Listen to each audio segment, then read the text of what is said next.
Kemudian beliau sambung dengan Alhamdulillahirabbil alamin setelah menyebut Bismillahirrahmanirrahim. Alhamdulillahirabbil alamin. Maknanya apa alhamdulillah? Diambil daripada akar kata bahasa Arab hamida yahmadu hamdan fahuwa hamdun wa dzaka mahmudun. Ya. Ihmad la tahmad mahmadun mahmadun nihmadun dan seterusnya. Maknanya memuji. Okey. Dari segi bahasa ulama menerangkan at-thana'u bil lisani 'ala al-jamil al-ikhtiyari ala jihati tabjil wa ta'zim. Naam. Memuji dengan lisan pada perkara yang dilihat bagus. Yang mana perkara itu yang diusahakan. Perkara yang baik yang diusahakan. Kerana ada perkara yang tidak diusahakan tapi bagus. Memang sudah sedia ada begitu.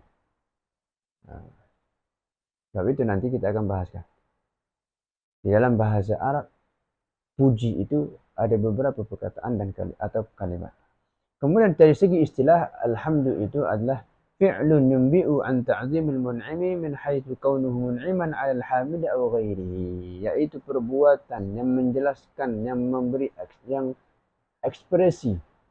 mengekspresikan atas kepada sang pemberi nikmat, dalam hal ini Allah Subhanahu wa taala, menunjukkan rasa syukur dia, mengagungkan kepada sang pemberi nikmat, kepada orang yang menyebut pujian tadi ataupun kepada orang lain. Seperti contoh, kita mendapatkan nikmat daripada Allah. Alhamdulillah, Allah telah memberikan aku kejayaan di dalam peperiksaan, exam, ujian, imtihan dan sebagainya. Kemudian ataupun kepada orang lain. Contohnya orang itu berjaya, orang itu mendapatkan nikmat, dapat kereta baru, dapat rumah baru. Contohnya, alhamdulillah, masya-Allah, Allah telah memberikan dia nikmat. Itu alhamdulillah di sini. Pujian kita kepada Allah sang pemberi nikmat. Namun, bagaimana dengan itu menurut perkara yang yang kita usahakan, kita mendapat nikmat itu dan Allah memberi izin itu, dan kemudian kita menunjukkan rasa puji kita, rasa ta'zim kita kepada Allah Subhanahu wa taala dengan menyebut alhamdulillahirabbil alamin. Namun dalam bahasa Melayu, ketika mana kita menyebut memuji ataupun kita puji kepada Allah demikian, yang mana dalam bahasa Arab alhamdulillah, ada pun dalam bahasa Arab al-madhu pun bermakna puji juga. Al-madhu, puji ini macam mana makna dia? Kepada, kalau tadi itu perkara yang bagus, yang baik, yang diusahakan. Namun yang ini al-madhu yang bermakna puji juga, perkara yang tidak diusahakan tapi perkara itu bagus. Seperti kalian memiliki wajah yang cantik, memiliki wajah yang handsome, yang bagus. Oh, cantiknya muka awak. Oh, handsome-nya muka awak. Awak ini orangnya cantik, comel. Awak ini orangnya baik.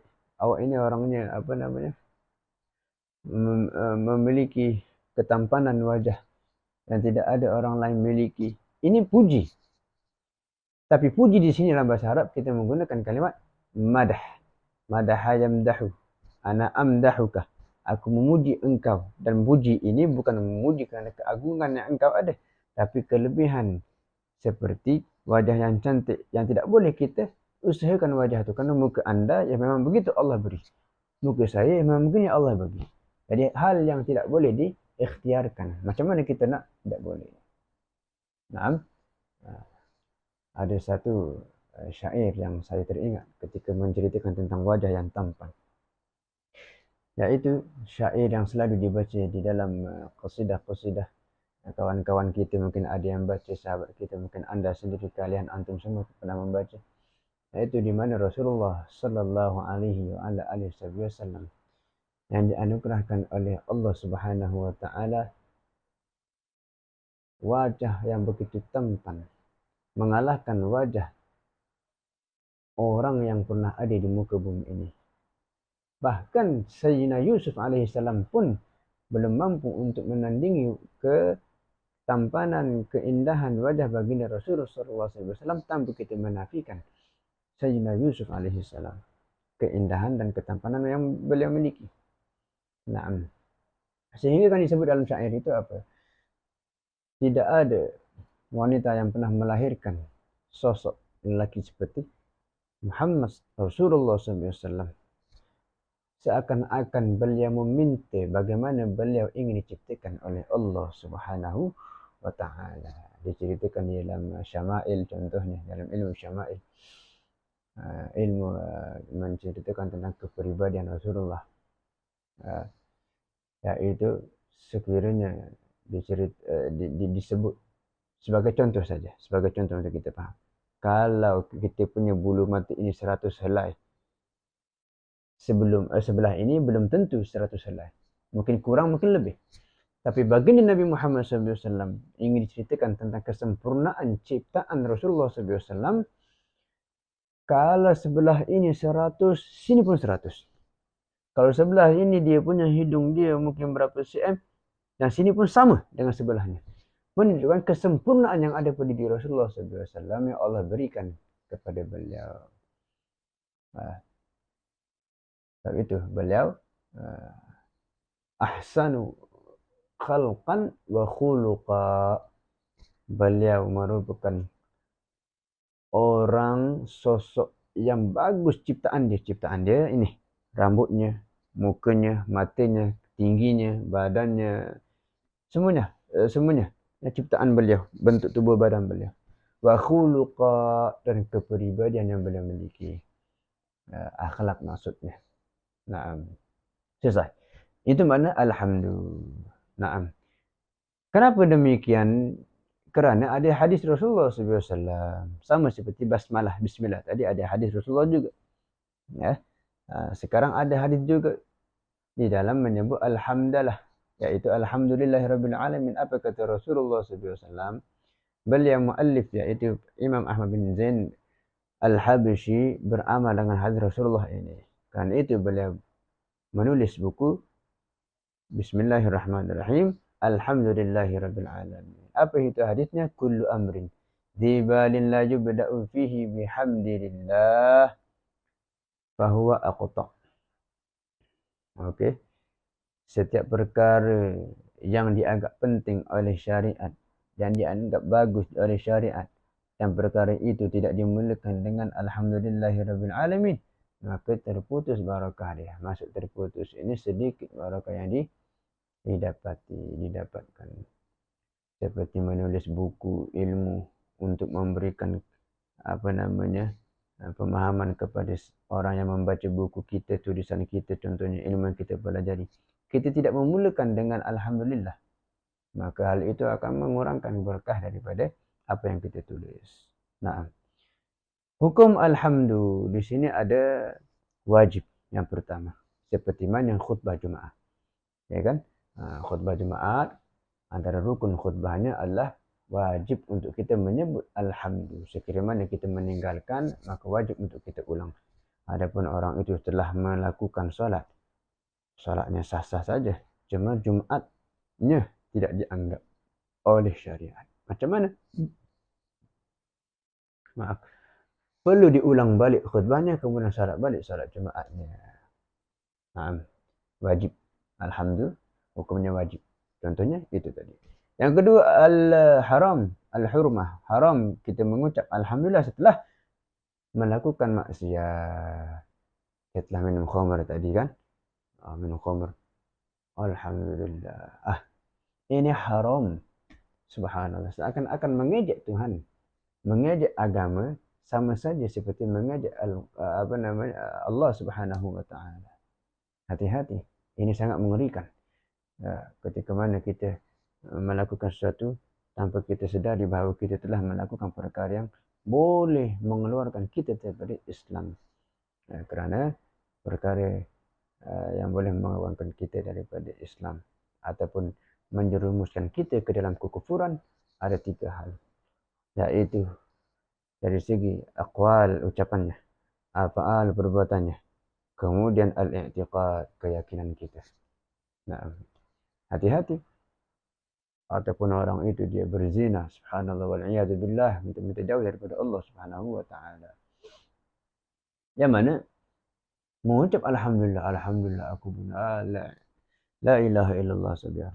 La ilaha illallah Muhammadur Rasulullah sallallahu alaihi wasallam. Ini bahaya.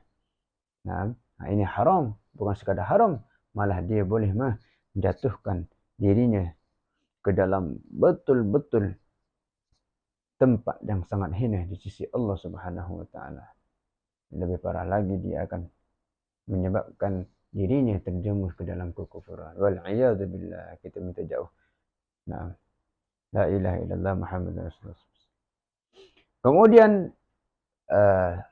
sunnah membaca alhamdu hukumnya. Apa itu? Ya, sama macam tadi ketika menulis, berceramah, mengajarkan ilmu, ketika memulakan pidato, ataupun ketika mana kita mendapat nikmat, seperti mana sudah kita sampaikan sebentar tadi. Makruh. Macam mana makruh? Ketika mana kita duduk di tempat yang kotor, tempat sampah contohnya. Janganlah duduk tempat-tempat, alhamdulillah ini tempat yang bagus nih. Jangan begitu. Ini mendatangkan, menghasilkan hukum makruh kepada ucapan alhamdulillah kita. Apa sebabnya? Kita berada di tempat yang kotor contohnya. Kita duduk tempat yang bagus nih, tempat najis. Subhanallah. Alhamdulillah ini pemandangan yang cantik. Pemandangan apa? Najis. Itu hukum-hukum daripada alhamdulillah, mengucap alhamdulillah. Kemudian Rabbul Alamin, alhamdulillahi Rabbil Alamin. Rabbi, apa itu Rabbi? Rabbi ini daripada akar kata bahasa Arab Rabba yarubbu, ataupun Rabba yurabbi, tarbiyatan, tarbiyah, mendidik, membimbing. Siapakah yang membimbing? Ya Allah Subhanahu wa taala. Membimbing hambanya menjadi hamba yang terbaik di sisinya, menjadi insanul kamil, insan yang sempurna di sisinya. Allah yang mendidik.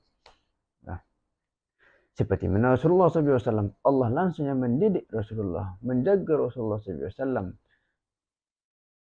menjadi hamba yang disebut di dalam agama kita al-insan al-kamil, manusia yang sempurna, manusia pilihan Allah Subhanahu wa taala. Dan kita pun mampu untuk sampai ke situ, mengikut kepada Rasulullah SAW dengan tarbiyah, dengan didikan Allah Subhanahu wa taala. Allah yang mendidik hambanya. Allah yang mendidik hambanya. Ataupun Rabbu ini bermakna al-Malik, raja. Sang raja di sini Allah Subhanahu wa taala. Dan banyak makna yang dimiliki oleh perkataan Rabbu. Tapi di sini kita tidak panjangkan pembahasannya. Dan ini basic. Ini adalah kelas ataupun majlis fardu ain yang basic. Alamin, apa itu al-alamin? Al-alamin adalah alam semesta, termasuk jin, malaikat dan manusia.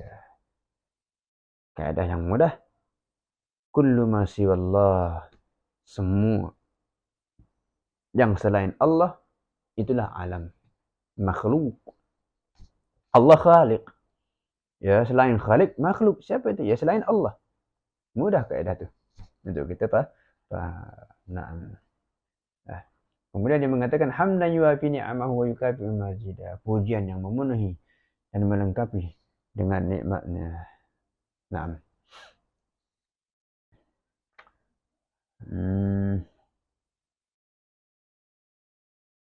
Baik.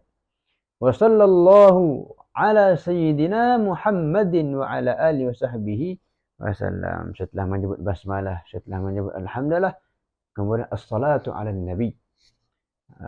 Beliau memulakan dengan, meneruskan dengan selawat kepada Rasulullah. Salla, apa itu salla? Salla, yusalli salatan. Boleh bermakna salat, sembahyang. Boleh bermakna doa. Boleh bermakna zikir. Dan kalau salat itu datang daripada Allah Subhanahu wa taala berselawat contohnya kepada siapa? Rasulullah SAW. Seperti dalam Al-Quran Innallaha wa malaikatahu yusalluna 'alan nabi ya ayyuhalladzina amanu sallu 'alaihi wa sallimu taslima. Sesungguhnya Allah dan para malaikatnya senantiasa berselawat kepada Rasulullah sallallahu alaihi wasallam. Bila salawat datang daripada Allah kepada hamba, seperti salawat Allah kepada Rasulullah, ia bermakna rahmat. Sentiasa rahmat Allah turun kepada Rasulullah sallallahu alaihi wasallam. Sebab itu perlu untuk kita selalu berselawat kepada Rasulullah sallallahu alaihi wasallam. Kerana apa? Kerana dengan selawat kita kepada Rasulullah sallallahu alaihi wasallam, ini kita berdoa kepada Rasulullah. Kita berdoa kepada Rasulullah sallallahu alaihi wasallam. Rasulullah tidak memerlukan doa kita, tapi kita memerlukan syafaatnya Rasulullah sallallahu alaihi wasallam kelak yaumul qiyamah, yang mampu untuk memberi keselamatan kepada kita. Tidak ada yang lain kecuali baginda Nabi Muhammad sallallahu alaihi wasallam. Kalau salawat ataupun salah itu datang daripada malaikat, istighfar. Bagaimana dalam hadis Rasulullah sallallahu alaihi wasallam pernah bersabda, selama mana kata-kata salawat itu ada di dalam diri kita seperti di dalam kertas kita tulis, selama itulah malaikat akan berselawat kepada kita. Bermakna malaikat minta keampunan kepada Allah untuk kita. Naam. Kemudian kalau selawat hamba kepada hamba, contohnya anda berselawat kepada saya, contohnya bermakna anda berdoa kepada saya. Maknanya doa. Naam. Bagaimana ayat yang sudah saya baca tadi, innallaha wa malaikatahu yusalluna 'alan nabi sampai akhir. Allah menunjukkan bahawasanya akan komitmennya senantiasa berselawat kepada Rasulullah. Sebelum Allah memerintah kita sebagai hamba untuk selawat kepada Rasulullah, Allah dahulu berselawat kepada Rasulullah. Malaikat dahulu berselawat kepada Rasulullah, baru Allah perintahkan kepada kita untuk selawat. Bukankah kita melihat hal ini merupakan hal yang penting di sisi Allah, di sisi syariat, untuk berselawat kepada Rasulullah? Jelas-jelas sekali. Kemudian baru Allah kata, ya ayyuhalladzina amanu, wahai orang beriman. Kalau kita mengaku kita beriman, sallu alaihi wa sallimu taslima, selawatlah kepada baginda. Ucapkanlah salam kepada baginda sallallahu alaihi wa ala alihi wasallam. Pentingkah? Sangat penting sekali. Kita umatnya siapa kalau kita tidak berselawat kepada Rasulullah sallallahu alaihi wasallam? Bukti kalau kita mencintai seseorang, kita mesti menunjukkan effort kita, ya kan? Seperti suami isteri. Isteri selalu ingin melihat effortnya seorang suami itu macam mana, cintanya dia kepada suami isterinya. Itu hubungan suami isteri yang dilihat sebagai cinta yang tidak hakiki, tidak realiti. Hakikat kecintaan itu adalah kecintaan seorang hamba kepada Tuhannya melalui cintanya kepada Rasulullah sallallahu alaihi wasallam. Jadi membuktikan cinta kita kepada Rasulullah adalah melalui salawat, mengamalkan sunnahnya, menyampaikan apa yang telah diajarkan oleh baginda Nabi sallallahu alaihi wasallam daripada sahabat, daripada sahabat sampai kepada tabi'in, tabi'in sampai kepada kita. Nah, kerana ada dalam hadis Rasulullah SAW bersabda, "Awlan nasi bi yaumil qiyamah aktaruhum alayya salatan." Orang yang paling utama, paling layak untuk bersama aku kelak yaumil qiyamah di mana tu? Tak mungkin di neraka. Di Jannatul Firdaus, surga yang tertinggi. Orang yang paling layak siapa? Orang yang paling banyak yang berselawat kepada aku. Dalam hadis yang lain Rasulullah SAW mengatakan, aqrabukum manzilatan yaumil qiyamah aktarukum alayya salatan atau kama qala Rasulullah sallallahu alaihi wasallam. Orang yang paling dekat dengan aku tempatnya di syurga nanti, orang paling banyak selawat kepada aku. Nah, jadi kalau kita tengok awal daripada umat Nabi Muhammad, yang pertama yang beriman kepada Rasulullah, Siti Khadijah, mutlak. lelaki dan perempuan, beliau dari sisi perempuan jelas beliau orang pertama. Dari sisi lelaki pun beliau pun juga adalah yang pertama, Siti Khadijah. Sampailah kepada akhir umat Nabi Muhammad SAW, semuanya sibuk untuk berselawat kepada Rasulullah SAW dan masing-masing memiliki hitungan yang beribu-ribu setiap hari untuk duduk bersama Rasulullah kelak yaumul qiyamah. Bagaimana dengan kita? Maka mari kita bersama-sama untuk perbanyakkan diri berselawat kepada Rasulullah sallallahu alaihi wasallam supaya kita dapat duduk dengan Rasulullah sallallahu alaihi wasallam. Bayangkan suatu majlis kita duduk di masjid contohnya. Ulama di hadapan kita jauh. Ya kan? Bukankah kita ada rasa ingin untuk dekat dengan dia, dengan ulama tadi? Begitu pula kita dengan Rasulullah sallallahu alaihi wasallam. Bayangkan, di dalam satu masjid boleh muat 3,000 atau 1,500 orang. Umat Rasulullah awal sampai pada akhir nanti, berapakah bilangan mereka yang nak berjumpa dengan Rasulullah, duduk dengan Rasulullah SAW. Maka kita mesti mempersiapkan diri kita untuk bersama-sama Rasulullah kelak yaumul qiyamah. Dalam hadis yang lain pula Rasulullah kata, Man salla alayya salatan sallallahu alaihi biha asyarah. Orang yang bersalawat kepada aku sekali je, tapi Allah balas 10 kali. Orang yang cerdik itu kalau dia berbisnes, dia berniaga, tidak ada orang yang berniaga untuk mencari kerugian ataupun hanya balik modal saja. Mesti nak untung. Sekarang ini kita berniaga dengan Allah dan Allah offer. Kalau kamu memberi ini 1, aku bagi ini 10. Ini orang yang cerdas. Maka bila mana kita berselawat kepada Rasulullah, berapa banyak yang kita selawat, kita kalikan 10. Banyak betul apa yang kita dapatkan daripada Allah Subhanahu wa taala. Diampuni dosa kita, dia angkat derajat kita. Dia berikan pula kebaikan kepada kita. Subhanallah. Dengan selawat kepada Rasulullah sallallahu alaihi wasallam. Ala sayyidina, sayyid. Siapa itu sayyid? Sayyid ini banyak ulama jelaskan. Lebih daripada 10 makna kalimat sayyid ini. Sayyid ini boleh bermakna orang yang banyak followers dia, pengikut dia. Kemudian sayyid ini pun juga adalah orang yang memimpin kaum dia. Dia panggil sayyid juga. Tuan, ketua pemimpin, penghulu. Tuan. Kalau orang dulu kan ada sistem penghambaan. Jadi sistem penghambaan ini dia akan panggil tuan, dia sayyid.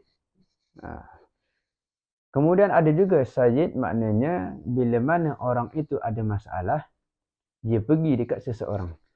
Seseorang yang dia pergi ini dipanggil sayyid. Sebab apa?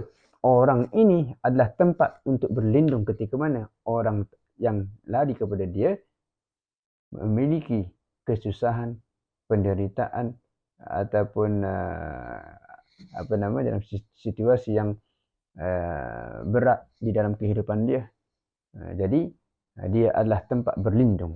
Orang yang dijadikan tempat berlindung, dia adalah sayyid.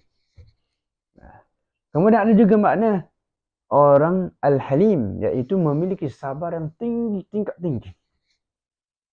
Terkadang manusia itu ada batasan dia. Meskipun dia orang yang sabar. Tapi ada juga manusia yang tahap kesabaran dia mengalahkan semua orang. Mengalahkan rata-rata. Inilah orang yang disebut al-halim. Dan semua sifat-sifat ini terpaku pada diri Rasulullah sallallahu alaihi wa ala alihi wasallam. Subhanallah. Maka beliau paling layak untuk disebut sayyidina. Naam. Penghulu kita, pemimpin kita. Muhammad wa sallallahu ala sayyidina Muhammadin. Apa makna Muhammad? Muhammad ini asal kata dia adalah orang yang memperoleh banyak pujian daripada orang lain sebab dia memiliki sifat-sifat nilai-nilai murni yang terbaik, terpuji. Jadi orang banyak memuji dia. Jadi orang yang banyak dipuji kerana sebab sifat-sifat mulia dan nilai-nilai mulia yang dia dimiliki,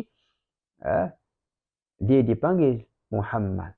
Contoh seperti anda, seperti antum kalian semua. Ketika mana kalian memiliki sifat dan nilai-nilai yang terpuji, kemudian kalian mendapatkan pujian daripada orang sebab sifat-sifat kalian yang baik, kalian dipanggil sebagai Muhammad. Meskipun nama kalian bukan Muhammad, meskipun nama kalian Ronaldo, meskipun nama kalian itu apa namanya Johnny, meskipun nama kalian itu apa namanya Alex, tapi kalian Muhammad. Apa sebab? Banyaknya pujian manusia kepada kalian kerana sifat-sifat dan nilai-nilai mulia yang kalian miliki. Kalian adalah Muhammad, orang yang terpuji. Itu makna dia. Asal kata demikian. Nama yang dimaksudkan di sini adalah Rasulullah SAW. Muhammad adalah kata nama untuk manusia yang dijadikan sebagai tanda. Jadikan tanda orang ini namanya Muhammad. Oh, itu tanda dia. Tanda dia pun Muhammad. Untuk membezakan orang ini dengan orang yang lain. Nah, dikatakan dalam beberapa buku yang pernah saya baca, beliau Al-Imam Al-Ahdal kalau tidak salah nama kitab itu Al-Kawakib Ad-Duriyah, syarah kepada kalau tidak salah Mutammimah Jurumiyah. Beliau menyatakan, mengutip satu riwayat mengatakan bahawa sebelum Rasulullah diberikan nama Muhammad, ada 15 orang sudah pun diberi nama Muhammad sebelum Rasulullah SAW. Namun di dalam riwayat itu beliau tidak menyebut jelas riwayat tersebut, dan beliau pun tidak menceritakan siapakah 15 orang tersebut. Baik. Tapi diceritakan juga di dalam kitab-kitab yang lain, buku-buku tulisan yang lain pula, bahawasanya orang dulu, ahli kitab sebelum Rasulullah dilahirkan, sifat-sifat dan perangai terpuji Rasulullah sudah diceritakan di dalam kitab-kitab terdahulu. Subhanallah, sudah diceritakan. Jadi mereka menunggu Nabi akhir zaman dengan sifat-sifat yang sudah mereka fahami, mereka hafal, mereka kenal.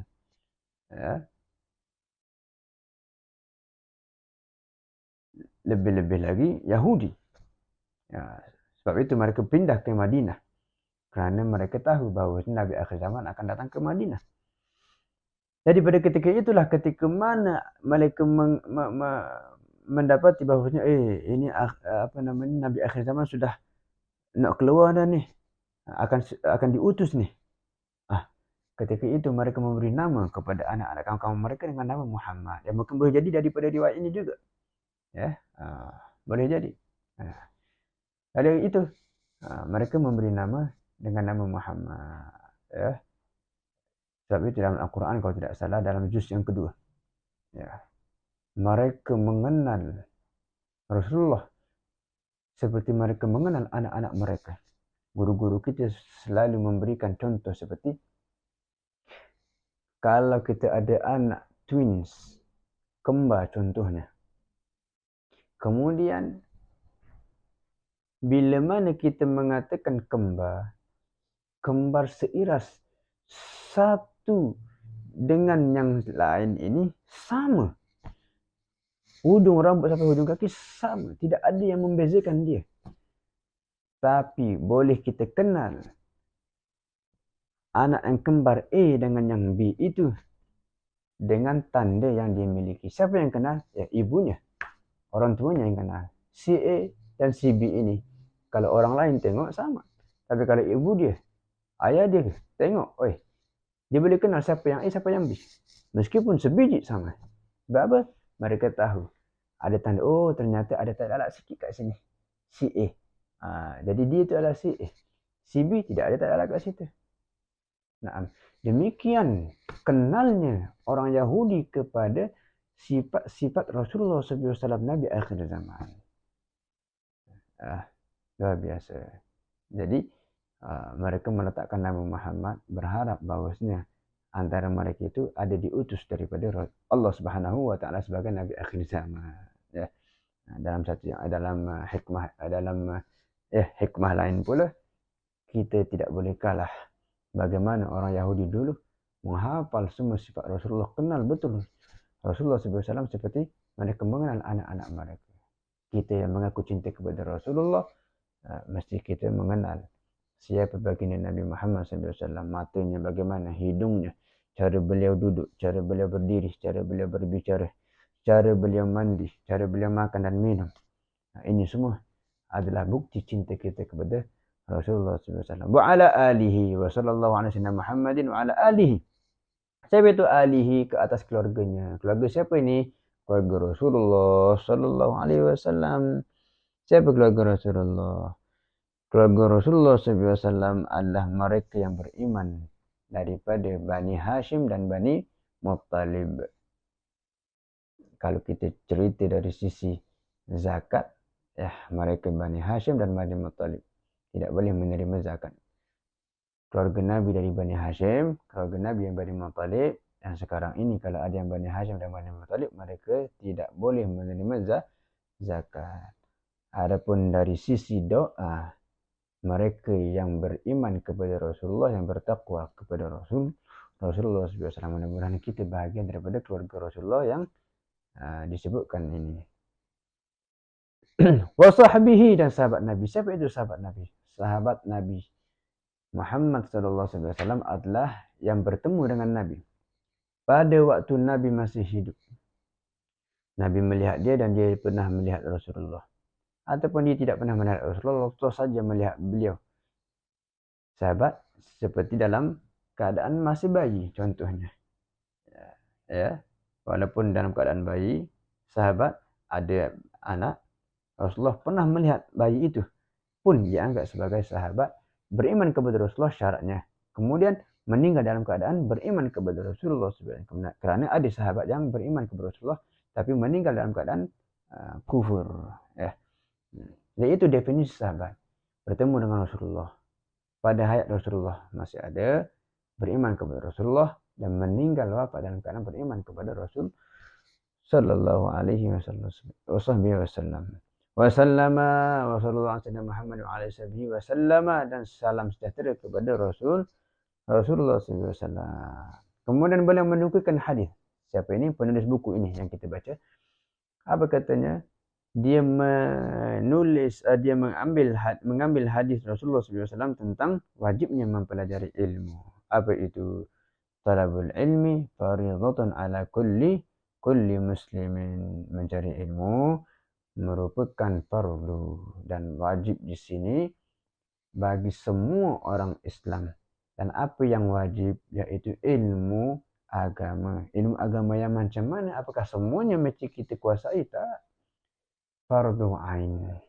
Ya, fardu ain. Ilmu yang tidak ada kelonggaran bagi kita. Seperti ilmu iman, tauhid. Mengenal Allah Subhanahu wa taala mesti kita pelajari.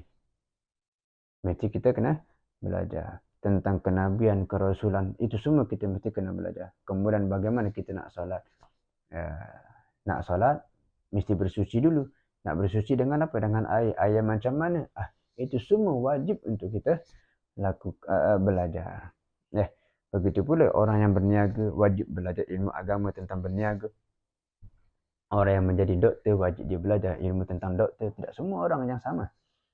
Tapi fardu ain semua mesti belajar. Naam. Inilah yang dimasukkan tentang hadis Rasulullah talabul ilmi fardhatun ala kulli muslim. Mencari ilmu itu wajib ke atas semua orang Islam. Semua orang Islam fardu ain. Namun bagi individu-individu tertentu, lihat dia punya profesi masing-masing, profession masing-masing, pekerjaan masing-masing. Sebagai pengajar, apa yang perlu dia lakukan? Ilmu apa? Medik, doktor, perubatan dan sebagainya. Berniaga, bermuamalat ini, ya kan? Berarti dia kuasai. Kemudian ada juga hadis yang lain, beliau menyebutkan tentang keutamaan ilmu juga. Rasulullah bersabda, man salaka tariqan yaltamisu fihi ilman, sahhalallahu bihi tariqan ilal jannah. Siapa orang yang menuju suatu jalan untuk mencari ilmu, maka Allah mempermudahkan jalan dia menuju syurga Allah Subhanahu wa ta'ala. Ilmu agama ataupun ilmu yang bukan agama, tapi ilmu itu membuatkan dia lebih dekat kepada Allah Subhanahu wa ta'ala, maka Allah mempermudahkan jalan dia di dunia dan juga di akhirat untuk menuju ke syurga Allah. Seperti contoh, kalau kita tidak berilmu, tidak ada ilmu, macam mana kita nak bagi manfaat kepada orang lain? Maka sedikit ataupun tidak ada sedikit kemungkinan kita mendapatkan ganjaran daripada Allah, pahala. Naam. Maka dengan ini kita pun juga susah untuk solat, nak buat ibadat. Sebab apa? Kita tidak ada ilmu. Macam mana aku nak beribadah? Macam mana aku nak buat baik? Nak buat baik itu sebenarnya apa? Baik itu apa? Solat itu macam mana ya? Ketika mana kita belajar, kita tahu, oh solat ni macam gini, macam gini. Ternyata di situ Allah menerima. Kemudian Allah memberikan ganjaran. Dengan rahmat Allah, kita dipermudahkan untuk masuk syurga. Dengan ilmu. Karena Al-Imam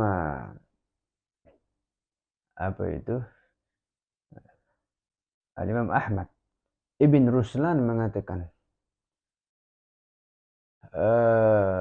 segala amalan yang dilakukan tanpa dengan dasaran ilmu yang baik, yang betul, maka amalan dia itu tidak diterima oleh Allah, bahkan tertolak.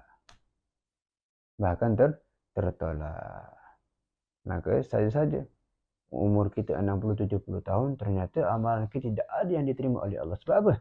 Kita beramal tanpa ilmu. Itu yang menakutkan. Ketika mana kita belajar tentang wuduk, ternyata wuduk itu mesti kita lebihkan. Tapi oleh kerana kita malas nak belajar, kita orang ketika mana menegur, kita ignore, kita ignorance, ataupun kita arrogant, kita sombong, tak mahu nak belajar contohnya. Salah berwuduk. Ketika mana kita basuh, kita tidak melebihkan, padahal itu wajib, ya kan? Nanti kita akan sampai kepada pembahasan dia. Kemudian kita solat. Kalau wuduknya tidak sah, solat 70 tahun kita hidup, ternyata tidak terima oleh Allah, sangat merugikan. Nah, kemudian dia mengatakan wa ba'du, dan setelah itu apa? Setelah menyebutkan basmalah, bismillahirrahmanirrahim, setelah menyebutkan alhamdulillah rabbil alamin, setelah menyebutkan assalatu ala nabi Rasulullah SAW Muhammad tadi itu, kemudian wa ba'du, setelah itu tadi, setelah menyebutkan muqaddimah, maka dia mengatakan fahadhihi masailu mukhtasaratun min ba'di kutubi hujjatil Islamil Ghazali. Di dalam risalah ataupun buku yang nipis ini, kebanyakannya dia mengambil daripada buku-bukunya Imam Al-Ghazali. Imam Al-Ghazali adalah rujukan umat Islam di seluruh dunia, di penjuru kota. Imam Al-Ghazali menjadi rujukan, dan beliau dikaji bukunya oleh orientalis. Orang Islam mengkaji bukunya, orang yang bukan Islam pun mengaji bukunya, kerana dilihat manfaat yang boleh diberikan dalam kehidupan Imam Ghazali. Maka tidak heranlah beliau Al-Imam Ahmad bin Zain Al-Habsyi banyak mengambil ringkasan daripada buku-buku Al-Imam Al-Ghazali. Kebanyakannya dalam buku yang nipis ini, beliau ringkaskan apa yang ada dalam buku-buku Imam Ghazali. Ketika mana kita belajar buku beliau, sama saja seakan-akan kita mempelajari sebahagian besar daripada buku Imam Ghazali. Subhanallah. Kemudian dia mengatakan man arafaha wa amila biha. siapa orang yang betul-betul memahami buku ini, kemudian dia beramal dengan buku yang dia tulis ini, dia minta kepada Allah, mudah-mudahan aku berharap, narju minallah, berharap kepada Allah, an yakuna min ahli ilmi zahiran wa batinan, semoga dia menjadi orang yang ahli ilmu yang beramal dengan ilmunya zahir dan batin, wabillahi taufiq, dan dengan berkat ataupun dengan sebab i'anah, perhatian Allah Subhanahu wa taala, bantuannya Allah Subhanahu wa taala, kita diberikan taufik. Apa itu taufik? Taufik adalah ciptaan di dalam diri kita, kemampuan. Allah memberikan, Allah mencipta kemampuan dalam diri kita untuk melakukan ketaatan. Ada yang lawannya taufik, iaitu khidlan.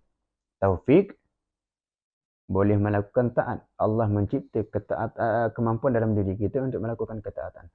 Itu taufik. Kalau khidlan lawannya taufik. Allah mencipta kemampuan kita dalam diri kita untuk melakukan kemaksiatan, untuk melakukan maksiat, bermaksiat kepada Allah. Wal'iyadu billah. Kita minta kepada Allah agar supaya Allah menjauhkan kita daripada sifat khidlan. Demikian yang boleh saya sampaikan di dalam episod kali ini. Mudah-mudahan dalam pertemuan yang akan datang kita tetap bersama di dalam kajian asas fardu ain melalui kitab Ar-Risalah Al-Jami'ah wa Tadhkiratun Nafi'ah karya Al-Imam Ahmad bin Din Al-Habsyi, dan insya-Allah dalam pertemuan akan datang kita akan masuk ke dalam bahagian tauhid, yaitu iman.